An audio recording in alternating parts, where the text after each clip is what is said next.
خیلی به وجودش افتخار میکردم. غیرتی بود حسابی.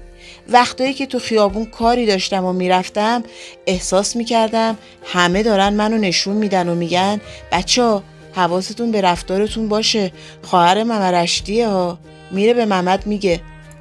بله، محمد تو محل پیش رفقاش معروف بود به رشتی.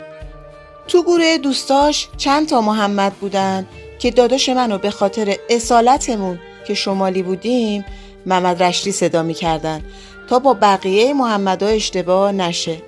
همسایه هامونم که از بچه کوچیک تا مادر بزرگا همه بهش میگفتن داداش محمد، چون خیلی مهربون بود.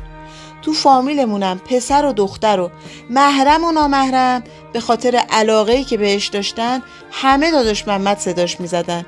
از بس کمک حال همه بود و پای درد دل همه مینشست.